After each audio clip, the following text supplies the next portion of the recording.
Back to that story just breaking right now. Pharma bro Martin Shkreli sentenced to 7 years for a securities fraud conviction.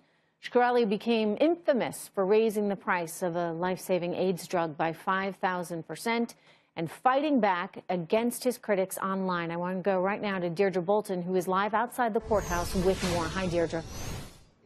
Hi, Trish. So as you said, I am right here in front of the courtroom. This news is 7 years for Martin Shkreli. So he was crying before the sentencing, Trish. He was crying during it. He was whisked away really quickly after it.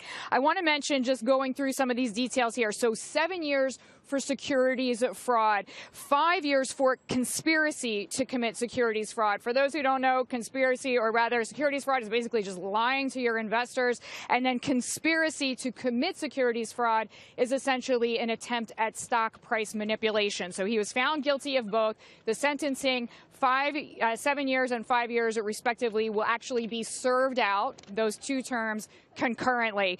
As you know, Trish, he has already been ordered to forfeit assets worth $7.5 million.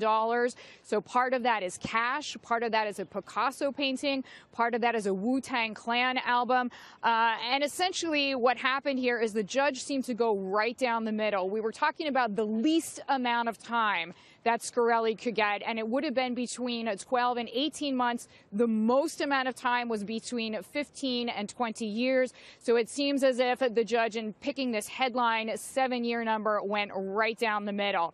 So essentially, this is a pretty long sentence by historical standards for securities fraud, but a lot of legal eagles that I've been speaking with, even around the courthouse, say, listen, he really didn't help himself. Trish, you know, he did a bunch of, what can we call them, stupid pranks. In the meantime, I mean, the judge had revoked his bail back in August and September, and he's actually been in jail since September because on his Facebook page, as he now calls it, a joke, he actually put out a $5,000 bounty on the hair of Hillary Clinton. He said it was a joke. The judge said one of your 70,000 Facebook followers could have taken you up on that, and he was deemed a threat to the community. Headline number, once again, Trish, before I send it back to you in the studio, 7 years for so-called pharma bro Martin Shkreli. Trish? All right. Thank you very much, Deirdre Bolton.